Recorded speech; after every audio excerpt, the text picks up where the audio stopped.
O título dessa mensagem é: Deus quer te tirar da religião de repente.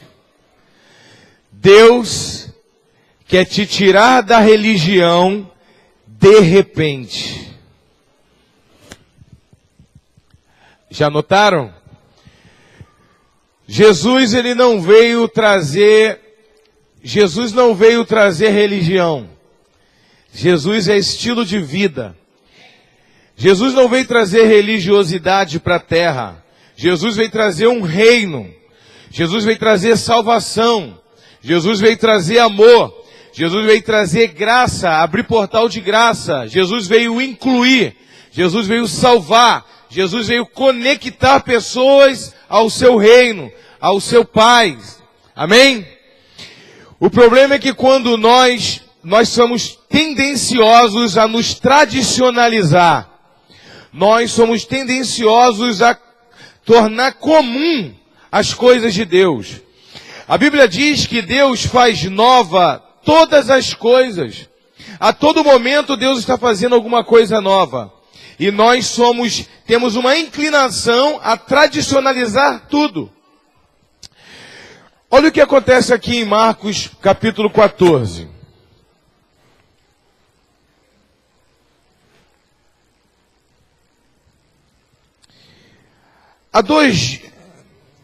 Dali a 2 dias era Páscoa e a festa dos pães ázimos. E os principais dos sacerdotes e escribas buscavam como poderiam com dolo e o matariam. Prenderiam com dolo e o matariam. Mas eles diziam: não na festa, para que porventura não se faça alvoroço entre o povo. E estando ele em Betânia, assentado à mesa em casa de Simão, o leproso, veio uma mulher que trazia um vaso de alabastro com unguento nardo puro, de muito preço, e quebrando o vaso, lhe derramou sobre a cabeça. E alguns houve em si mesmo se indignaram e disseram: para que se fez esse desperdício de unguento? Porque podia vender-se por mais de 300 dinheiros e dá-los aos pobres. E bravaram contra ela. Jesus, porém, disse: deixai-a, porque molestais? Ela me fez boa obra, porque sempre tendes os pobres convosco, e podeis fazer-lhes bem quando quiserdes, mas a mim nem sempre me tendes. Esta fez o que podia, antecipou-se a ungir o meu corpo para a sepultura. E em verdade vos digo que em todas as partes do mundo, onde esse evangelho for pregado, também o que ela fez será contado para a sua memória. E Judas Iscariotes, um dos 12, foi ter com os principais dos sacerdotes para lhe entregar. E eles, ouvindo, folgaram e prometeram dar dinheiro e buscava como o entregaria em ocasião oportuna. Só essa parte. Maria entregou uma oferta. Eu não quero falar de oferta, mas eu quero falar do que quando você repete algo, corre o risco de você entrar na rota da religião, do tradicionalismo. Essa mulher, ela estava com o coração puro diante de Deus. Ela veio entregar uma oferta para Jesus. Ela derramou sobre Jesus um perfume. Era um vaso de alabastro. E dentro desse vaso, o vaso já era caro. Tinha um perfume muito caro.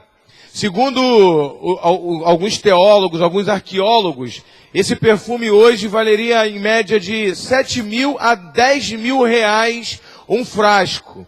Porque 300 dinheiros, que na verdade são talentos, equivale a quase um mês de salário de um trabalhador.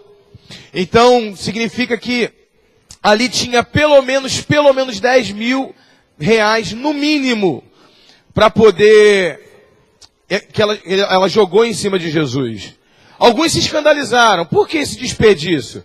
Imagina só, irmãos, eles viviam numa época onde a miserabilidade estava intensa. Jesus, ele falava de vida eterna, as palavras alentadoras de Jesus falavam de amor, de vida eterna, porque o povo estava vivendo um estado de miséria e de opressão muito grande. Todos se assentavam à roda de Jesus esperando uma palavra de libertação do Império Romano. O Império Romano começou a construir palácios suntuosos, fortalezas suntuosas, estradas pavimentadas, tudo a custo do sofrimento da escravidão do judeu. Para você ter uma ideia, há 2000 anos atrás, já existia em Roma, no Império Romano, 90 mil quilômetros de estrada pavimentada. Hoje, no Brasil, nós temos 180 mil quilômetros de estrada pavimentada. Imagina 2000 anos atrás, naquela época. Então, tudo a custo da escravidão, da opressão. O povo ficava cada vez mais pobre, enquanto o império crescia. O que o povo queria ouvir de Jesus era o seguinte: quando que o Senhor vai nos libertar da opressão de Roma? Porque a promessa é que o Messias iria reinar e estabelecer um governo universal, e Israel seria a cabeça de todas as nações quando o Messias viesse. Mas esse Messias só fica falando de palavra de vida eterna, falando de amor, falando de perdão. Quando que ele vai criar um motim? Quando que ele vai invadir Roma? Quando que ele vai invadir lá o império, vai tomar tudo? Não é isso? Era isso que as pessoas esperavam. Judas um dia chegou perto de Jesus e disse: mestre, quando que será que vai acontecer o teu reino? Quando que o Senhor vai estabelecer teu reino? Jesus disse: o meu reino não é daqui. O meu reino não vem de forma visível. O meu reino vem de forma invisível. Outra coisa, quem é você, quem é o homem para querer saber as datas que Deus estabeleceu para Ele mesmo? O meu reino vai vir na hora que meu Pai achar adequado. Jesus estava falando de ensinamentos e de vida eterna, mas o homem estava de olho em coisas físicas. Agora imagina, existia miseráveis espalhados por toda a terra de Jerusalém. Pessoas pobres, mas miseráveis do estado de bancarrota, irmão. Coisa triste. E aquela mulher pega um perfume que valia quase 10 mil reais e derrama sobre Jesus. Você entendeu a pressão que essa mulher passou? Tenta imaginar agora a quantidade de crítica que ela não teve no meio dos parentes, no meio de todo mundo. Todos se escandalizaram. Ela poderia ter vendido esse perfume e ter dado aos pobres. Jesus disse: olha, os pobres vocês sempre terão no meio de vocês. Uma coisa que nunca vai deixar de ter, irmão, enquanto a terra for terra, é pobre. Jesus não prometeu acabar com a pobreza de todo mundo. Ele disse: os pobres sempre haverão. Porque sempre vai existir gente, pessoas que não vão entender o propósito de ser fiel e quebrar a costela da pobreza, da miséria da vida deles. Infelizmente, tem gente que nunca vai entender. Pessoas que vão ficar na igreja a vida toda e não vão entender dos direitos que ele tem e dos deveres que tem também. Nunca vão entender. Até dentro da igreja vai existir pessoas pobres. Os pobres sempre vão existir no meio de vocês. É uma palavra dura de se ouvir, não é? Mas isso é a palavra de Jesus, não é do pastor Davi, não é do apóstolo Davi. Aquela mulher que escandaliza todos os 12. Sabe o que eu acho incrível? João, quando ele escreve esse mesmo relato no Evangelho, João diz assim: Judas criticou porque ele era ladrão. Judas criticou a ação dessa mulher não porque ele se importava com os pobres, mas porque era ladrão. Mas aqui em Marcos conta de uma forma diferente. Marcos não olha só a atitude de Judas. Marcos olha a atitude de todos os 12. E Marcos chega a dar um passo para trás. Quando aquela mulher derrama o óleo, o perfume em cima de Jesus, ele começa a olhar para a cara de todos os 12 de Jesus. Sabe por quê? Marcos não era 12 de Jesus. Marcos era 144. João só criticou Judas porque ele olhou só para Judas. Não tem aquela pessoa que sempre... Toda família tem alguém que tem mania de roubar alguma coisa, né? Toda, irmão. Tem uma festa de família, esconde o dinheiro porque fulano está aí. Tem esse mau costume, né?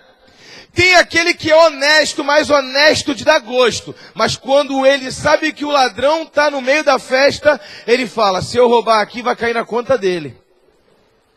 E aí tem uma nota de 50 em cima da estante, ele bota no bolso, no outro dia só comentário: fulano roubou 50 reais. Só pode ter sido ele estava aqui na festa. mas foi o espertão que se aproveitou porque o outro está pichado, jogou na conta dele. Só eu que já vi isso acontecer? Então Judas já estava pichado. Porque imagina, Judas não traiu Jesus da noite para o dia, pastor Elcio. Judas já estava com cara de insatisfação há muito tempo. Todo mundo já percebia a cara de insatisfação dele no meio da reunião. Todo mundo já percebeu que ele já não estava muito bem.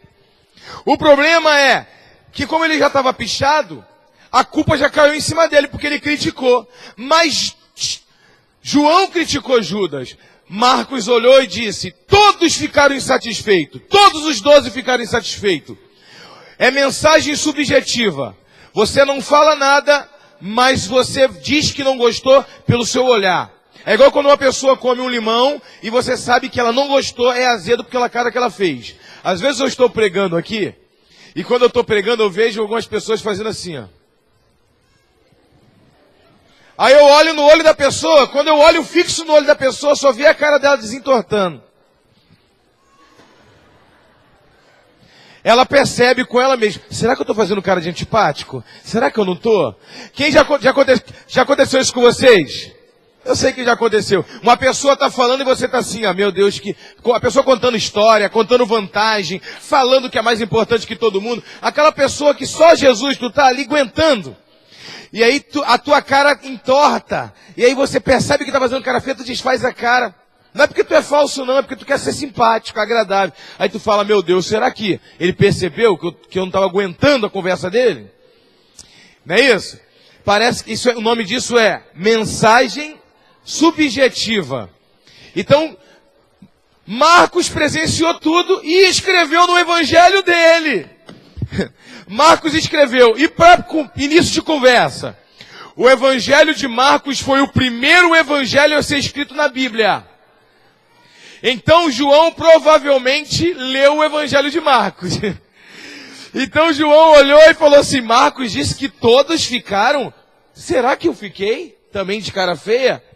Olha para o teu irmão, e de repente, Deus me confronta e joga por terra a minha religiosidade. Porque o religioso só vê defeito nos outros, você está entendendo? Olha o que ele escreveu, o discípulo que Jesus mais amava, né? Todo religioso, irmão, fala a verdade, ele se sente mais amado por Jesus que todo mundo. Então, Jesus aceitou a humanidade dele e escreveu assim, ó. Ele escreveu no evangelho dele. João, claro, né? O discípulo que Jesus mais amava, vi todas essas coisas. Mas, apóstolo, toda a escritura não foi inspirada por Deus? Foi. Deus deixou de lambuja, tá? Vou deixar você escrever. Pense o que você quiser. O importante é que você me ame, eu vou te usar desse jeito mesmo. O fato de Deus nos usar, o fato de Deus nos usar mais do que uma outra pessoa, o fato de eu ser um apóstolo e você ser um membro normal da igreja, isso difere, não significa que Deus me ama mais do que você. O privilégio é meu de estar sendo mais usado do que você. Mas o amor de Deus não tem sombra de variação de uma pessoa para outra. Quem está entendendo? Todos nós somos merecedores só de uma coisa, irmão. Somos merecedores da ira e do inferno. Somos merecedores da destruição. Por isso nunca ore dizendo para Deus, Senhor, me dá o que eu mereço. Não faça isso, irmão. Se Deus te dá o que tu merece, tu está dentro da água. Olha para o teu irmão e fala, se Deus te der o que tu merece, tu está frito. Então a tua oração tem que mudar e dizer, Senhor, não me dá o que eu mereço. Me dá o que o Senhor acha que... Me dá, Senhor, o que a tua misericórdia tem reservado para mim.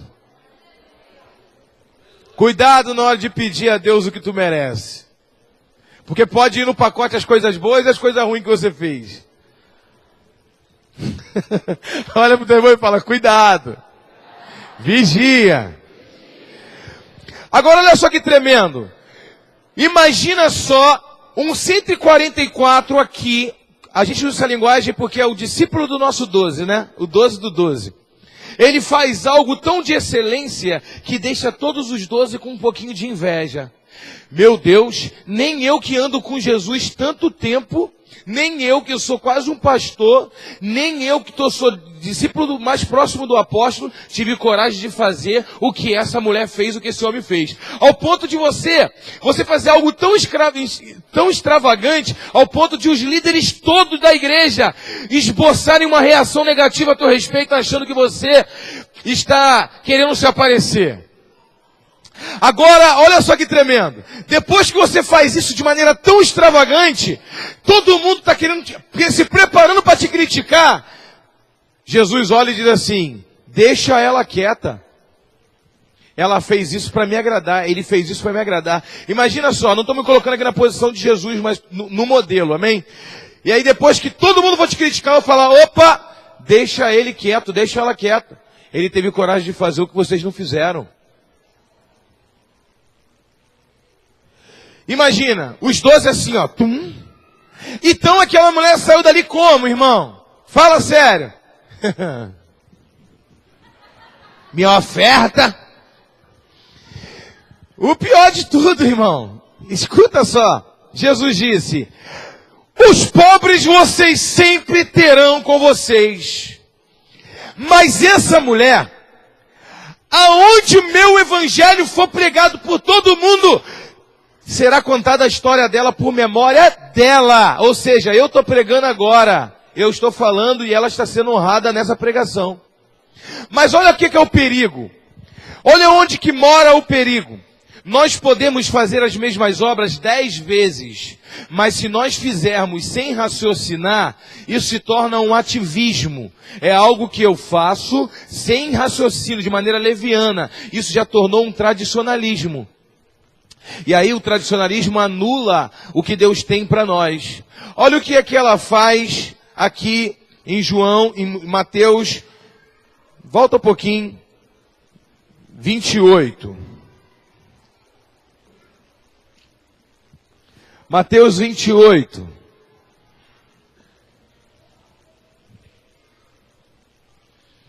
E no fim do sábado, quando já despontava o primeiro dia da semana, Maria Madalena e a outra Maria foram ver o sepulcro. E eis que houvera um grande terremoto, diga, um grande terremoto. Porque um anjo do Senhor, descendo do céu, chegou removendo a pedra da porta e sentou-se sobre a pedra.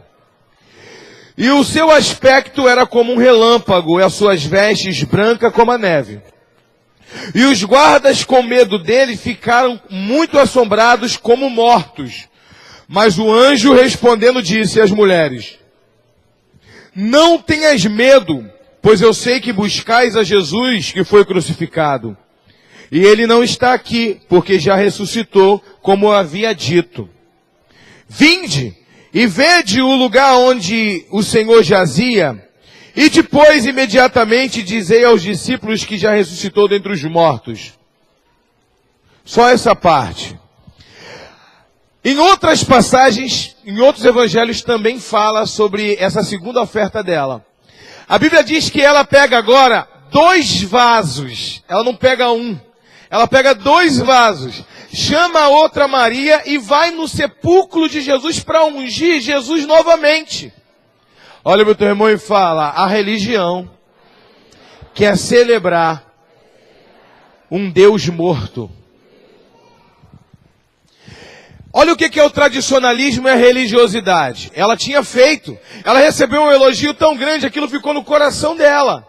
Embora o nosso coração enche de orgulho, de vaidade, Deus não cessa a nossa colheita por causa disso. E aí agora ela vem, e houve um grande terremoto. Eu fico imaginando essa mulher no meio do caminho, dizendo assim para outra Maria: como que nós vamos fazer para remover a pedra? A pedra é muito grande, e nós somos mulheres, e no cemitério só vai ter a gente. Como que nós vamos fazer para remover essa pedra? E aí nós vamos ungir e tudo mais. Vieram conversando no meio do caminho. Quando elas chegaram, um anjo já tinha removido a pedra. Sabe o que significa? Isso aí é o de repente de Deus. Quando nós começamos a entrar na religiosidade, começamos a querer repetir as obras, tradicionalizar as coisas de Deus, Deus vem e faz algo novo para nos tirar da rota da religiosidade. Sabe o que acontece quando você vem para o culto na quarta-feira, você vem no culto no domingo, e aí você já tem tudo programado. E isso até te atrapalha, em vez de te abençoar. Sabe por quê? Eu vou te dizer. Você sabe, tem que deixar de vir, apóstolo? Não, tem que vir. Mas você sabe que o culto começa às 7h30, na quarta-feira. Aí você chega, você sabe que tem 4 louvores, uma adoração, uma celebração. Você sabe que tem uma oração de cura, né? A gente ora por cura, por milagre antes, embora a gente ore por cura e milagre o culto inteiro. Você sabe que tem a palavra de oferta, depois da palavra de oferta vem ao principal. Isso são estruturas de organização para o culto começar num horário e terminar sempre no horário. Mas é para uma organização, não é para implantar um tradicionalismo, mas para uma organização. O tradicionalismo está em você, por exemplo, que já sabe qual a hora que começa a palavra, tu fala, posso até me atrasar, a palavra eu não perco não. Tu chega 10 minutos antes da palavra. Olha o que a tradição fez com você. A tradição, por você conhecer os trâmites do culto, a hora que começa, a hora que termina, você já começa a premeditar até a hora que você vai chegar no culto ou não. Pelo fato de você saber que eu não vou passar do culto, 9h30 o culto vai acabar, que é o horário que acaba o culto, você já se programa para fazer um lanche 9h40. Ou marca um encontro com alguém 9h40, o seu marido me pega aqui na porta da igreja quando tu vier do trabalho. Você já marca. Você não conta que no meio do culto algo sobrenatural vai acontecer e você não vai conseguir nem ir para casa. Tu vai ficar jogado aqui no chão, orando, falando em língua e gritando e falando com Deus e chorando. E tu só vai sair daqui. Mesmo que o culto tenha acabado, tu vai ficar aqui até 11 horas da noite jogado no chão orando. Tu não conta mais com isso. O culto está dentro do teu bolso. Você já tem tudo organizado aqui na tua mente. Então, meu irmão, o apóstolo vai pregar, eu já sei o que ele vai fazer, quando acabar ele vai fazer o apelo, algumas pessoas vão ali na frente, se a palavra falar um pouco comigo, eu vou também lá na frente também, está tudo bem organizado na sua mente. Agora entenda o seguinte, Deus não é religião, Deus não cabe no nosso imaginário. Deus, eu estava vendo uma matéria que o universo, o que é mais rápido do que a velocidade da luz? Imagina a velocidade da luz, o que é a velocidade da luz? Você aperta o interruptor, não é isso? E a luz acendeu? Não, não é isso que é a velocidade da luz. A velocidade da luz é a lâmpada está piscando. Ela vai, bate no termostato, ela liga, ela faz isso, ó. Bate lá e volta. Acende, apaga. Acende e apaga. Só que ela faz isso numa velocidade tão grande que tu olha para ela, você pensa que ela está acesa o tempo todo, mas ela acende e apaga. Por isso que aquela lâmpada que tinha a molinha antigamente, se você apagasse e acendesse a luz toda hora, ela dava um mau contato e ela queimava. Quando tinha queda de luz, ela queimava. Porque interceptava esse processo. A lâmpada, ela tá piscando. Olha para ela. Ela está acesa o tempo todo, mas ela está piscando. Isso é a velocidade da luz, não é o que você aperta aqui e acende lá. E aí eu estava vendo um planeta que está 1 milhão de anos viajando na velocidade da luz. Viajando nessa velocidade há 1 milhão de anos. E aí eu me perguntei, eu tive a curiosidade, o que é mais rápido do que a velocidade da luz? O universo. O universo está em expansão 50 vezes mais rápido do que a velocidade da luz. A velocidade da luz tenta alcançar a expansão do universo e está expandindo a mais de 100 mil quilômetros e menos de um milésimo atômico da velocidade da luz. E como que um Deus que está tudo debaixo do controle dele, pastora Ana? Imagina. O universo está se expandindo numa velocidade imensurável, incomensurável. E a gente está conversando aqui, o universo já se expandiu milhões de quilômetros. Num pouco que a gente está falando aqui, não é isso?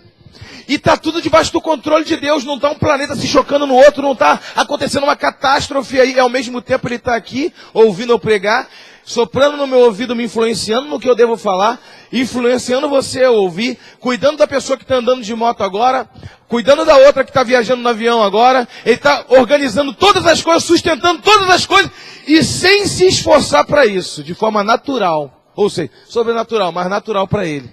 Quem está entendendo? Como que nós podemos pegar um culto a esse Deus e colocar numa caixinha e organizar esse culto dentro de nós?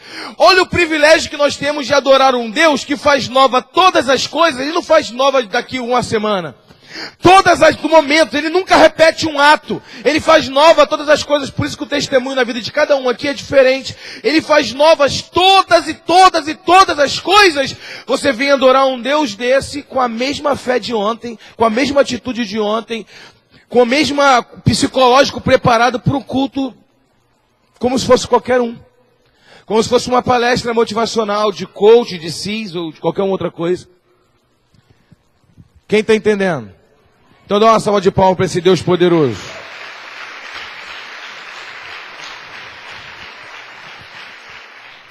Só que elas vieram para adorar um Deus morto que estava no controle deles, porque nós queremos controlar Jesus. Ela veio ungir Jesus, ela pensou que encontrar um corpo, eu vou fazer o que eu quiser com Jesus. Vou virar Jesus de lado, vou virar Jesus para cá, vou virar Jesus para lá, vou ungir e todo, vou fazer o que quiser. Só preciso de alguém para remover a pedra. E aí Jesus, ele ressuscitou. O anjo não abriu a pedra, o sepulcro para Jesus sair. Jesus já não estava lá, Jesus não precisava de anjo para sair de lá. Jesus já não estava lá. O anjo removeu a pedra só para quebrar a religiosidade dela. Por que vocês vieram buscar no culto um Deus morto se ele já ressuscitou? Por que vocês vieram oferecer um culto a um Deus morto que já ressuscitou? Agora olha só que tremendo. A Bíblia diz que houve um terremoto. Diga, terremoto. Para que serve um terremoto? Um terremoto ele serve para jogar por terra estruturas antigas. Um terremoto serve para jogar por terra aquilo que já está em ruínas. A Bíblia diz que quando Jesus morreu, quem matou Jesus foram os pecadores, os romanos. Mas quem colocou Jesus na cruz foi o religioso. Não precisava dos religiosos acusarem Jesus. Jesus já ia se entregar de qualquer forma. Mas os religiosos se anteciparam para matar. Sabe por quê? O religioso ele sempre vai correr e se antecipar para matar Jesus. Não é papel do religioso matar Jesus no coração de ninguém. Jesus não morreu na cruz pelos religiosos, morreu pelos pecadores. Mas aí ele teve que também redimir os religiosos pecadores. Quem está entendendo? A Bíblia diz que até quando deu uma certa hora, a noite, o dia se transformou em noite. E olha que em Israel demora a anoitecer. Porque o sol lá é a pino. Houve um terremoto quando Jesus disse, Pai, nas tuas mãos eu entrego o meu espírito. Brum, terremoto. Entenda, terremoto não é normal em Israel. Israel é um país que é pequeno. E Israel está deitado sobre uma placa tectônica. A única vez que houve terremoto em Israel foi na divisa com a Cisjordânia, onde até eles construíram um rio lá. Tá? Porém, não foi lá em Jerusalém, em Israel, foi lá no deserto. Israel está deitado o país inteiro em cima de uma placa tectônica. Não tem. Houve um terremoto, algo que eles nunca tinham visto.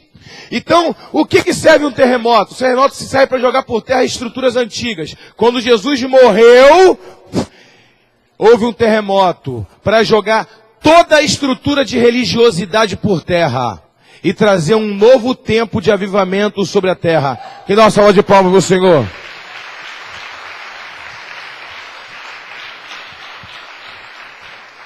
Agora,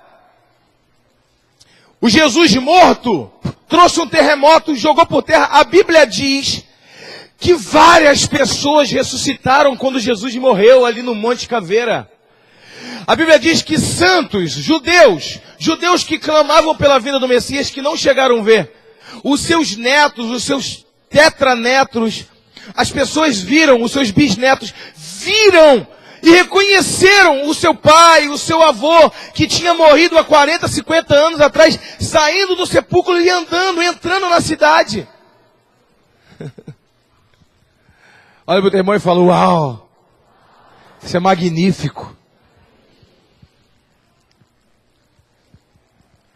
E aí, logo em seguida, pegam Jesus e sepultam Jesus. No terceiro dia, quando Maria vai ungir Jesus, ela ouve um terremoto. O terremoto e o anjo removendo a pedra e diz, para que vocês vieram buscar Jesus aqui? Para de tradicionalizar, para de tradicionalismo. A nossa fé é uma fé viva. Jesus ressuscitou. Ele está vivo entre nós. Ele quer fazer novas coisas o tempo todo. Quando você pensou que ia trazer um benefício para Jesus, Jesus te trouxe o benefício. Quando você pensou que iria agradar Jesus, Jesus te agradou. Quando você achou que ia dar uma mãozinha empurrando a pedra tinha que ser removida. A obra da salvação vem de Deus. Olha, Maria, aquela oferta que você deu foi maravilhoso. E a tua descendência inteira, nunca mais vai existir um pobre por causa disso. Deus vai honrar e vai prosperar a sua descendência. Mas entenda, aquela oferta foi um benefício para você, não foi um benefício para mim. Você foi honrada por ter me ofertado. Agora, quando você veio me ungir morto, você estava querendo dizer, eu vou trazer um benefício para o meu mestre. Entenda o seguinte, tu fez a tua parte, larga a mão do tradicionalismo e aproveita dos benefícios de Deus na sua vida.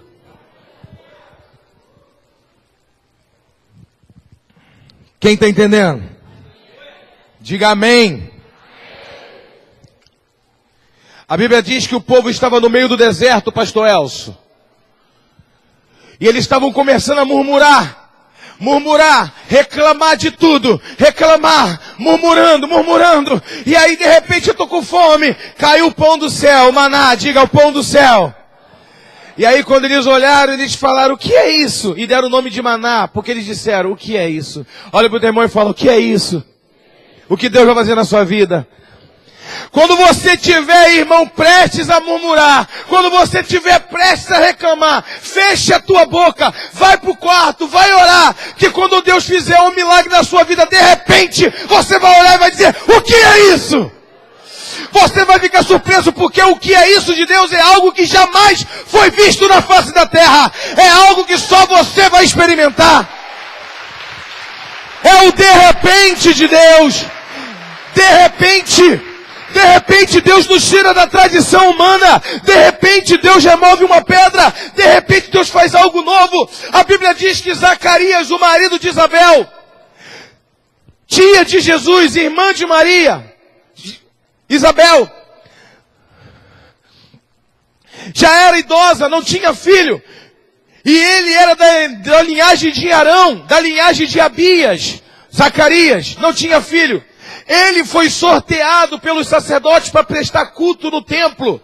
E ele foi lá, acendeu o incensário. Quando ele entrou no santo lugar para acender o incensário, ele fazia isso direto e virou um tradicionalismo. Sabe o que acontece? Direto ele estava ali. O problema é que ele tinha compromisso. Embora já estava perdendo a esperança. Sabe por quê? Imagina quantas vezes aquele homem não pediu por filho.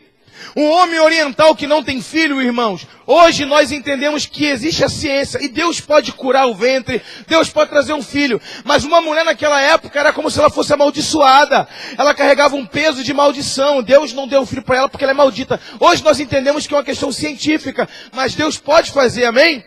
A gente não existe mais esse peso, embora ainda aconteça de a mulher ficar mal com isso. Mas não tem o peso que tinha na época o homem oriental. Inclusive um homem oriental, se uma mulher não tivesse filho, ele poderia até trocar a mulher por outra.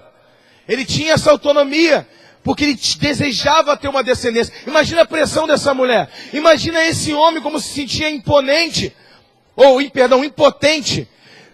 Sendo um sacerdote, sendo um homem que ministra as coisas de Deus, sendo da linhagem de Arão. Falava de fé, mas talvez não tinha mais fé. Falava de fé. Chega um momento na nossa vida, meu irmão, que nós falamos de crença, não de fé. Porque a fé nós perdemos. A gente sabe falar da fé. A gente sabe pregar. A gente sabe argumentar. A gente sabe explicar. A gente já desaprendeu a acreditar.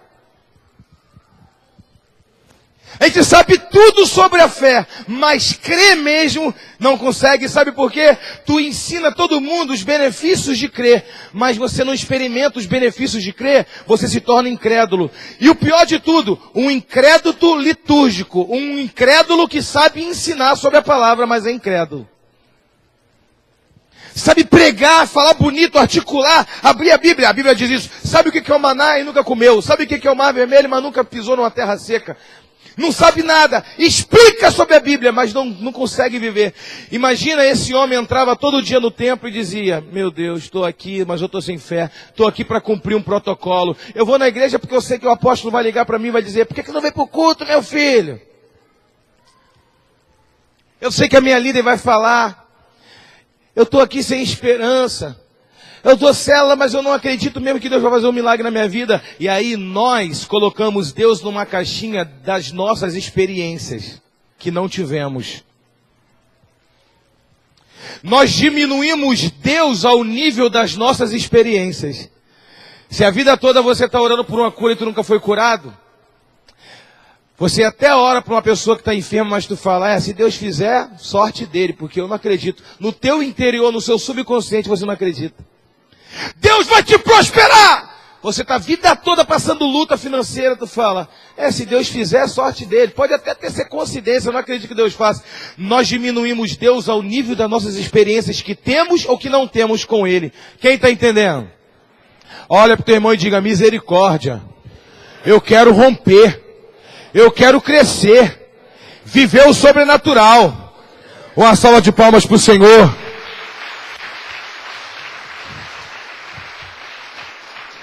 O problema todo é que ele entrou. Quando ele entrou, um anjo apareceu para ele. Zacarias.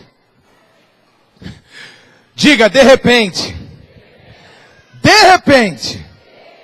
Um anjo apareceu. Ele estava ali: eu vou para o culto hoje, quarta-feira, estou meio cansado, mas eu vou lá, vamos embora ver, eu gosto do louvor, é melhor do que ficar em casa, já estou pensando um monte de besteira.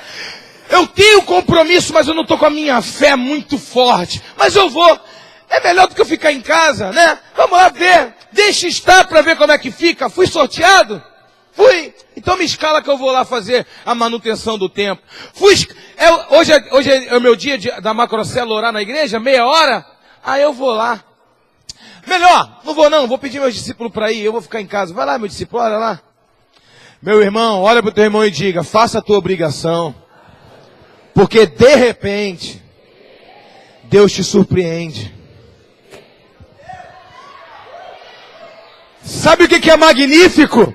Magnífico é que você pensa: vou lá orar meia horinha, já até sei o que vai acontecer. Toda semana eu oro, não acontece nada. E de repente, quando tu ora, tu vem fazer a tua obrigação, o Senhor aparece para você e te tira da religiosidade e diz: não é só mais uma tarefinha, eu faço nova todas as coisas. É essa a fé viva que nós temos que ter.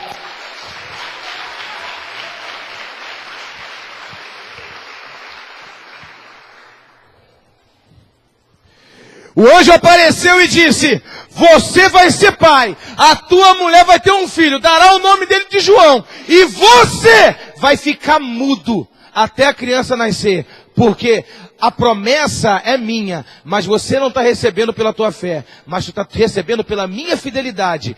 Eu estou fazendo porque eu sou fiel, você não está recebendo pela tua fé. Já que você não recebeu pela tua fé, tu não tem direito de celebrar, tu vai ficar mudo. Olha para o teu irmão e diga: tenha fé, porque se Deus fizer, só pela fidelidade dele, você vai receber, mas não vai ter direito de celebrar. Uma salva de palmas para o Senhor. Vai ter que sair de lá de boca fechada. Isabel falou: qual é o nome do menino? Pega uma tabuinha. Pegou uma tabuinha. O nome dele vai ser João. Mas João, não tem ninguém na família dele com o nome de João. O judeu tinha mania de botar, né? Ele não tem direito de escolher nada. Ele não era nem para ter milagre nenhum, esse incrédulo. Eu já estou fazendo pela minha graça.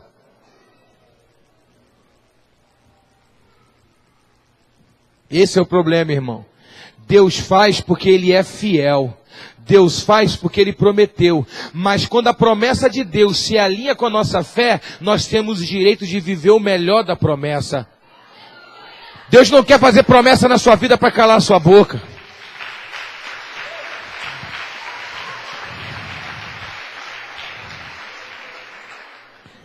Diga: o de repente de Deus estavam todos, e o maior de repente de todos, para mim, e eu finalizo aqui, é o de repente, quando Jesus subiu diante dos olhos de todos os discípulos em Betânia. 500 olhos viram ele subir e a nuvem lhe cobrir, até que uns anjos desceram e disseram: varãos galileus, por que ficar olhando para cima?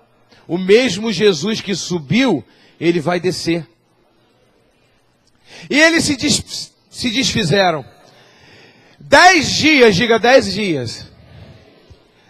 380 pessoas se desviaram. 500 pessoas viram Jesus subir diante dos olhos deles. Quando chegou no dia de Pentecostes, lá no cenáculo só tinha 120 pessoas, 380 perderam o foco. Aqueles 120 ficaram de joelho ali dizendo: o Senhor disse que ia enviar a promessa. Eles não sabiam quando. Jesus disse: não saia da igreja, não saia de Jerusalém, até que do alto vocês sejam revestidos.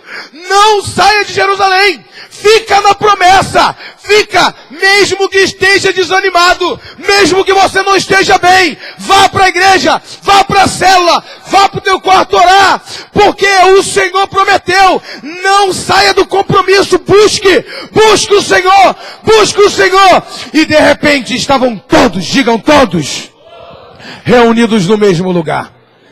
Atos capítulo 2 diz isso. Estavam todos reunidos no mesmo lugar. E de repente, ouviu-se um barulho como de um vento. Não tinha vento. Um barulho como de um vento, veemente e impetuoso. Viu-se línguas repartidas como de fogo, que pousava sobre cada um deles. E todos, digam todos, foram cheios do Espírito Santo. Uma salva de palmas para o Senhor. Todos, e de repente, o repente é aquilo que não se espera. De repente, estavam todos no mesmo lugar. Aquele que ficou em casa não recebeu. Aquele que ficou em casa com preguiça não recebeu. Aquele que estava com preguiça, não, aquele que desviou não recebeu. 500 viram ele subir, mas só 120 viram de repente de Deus.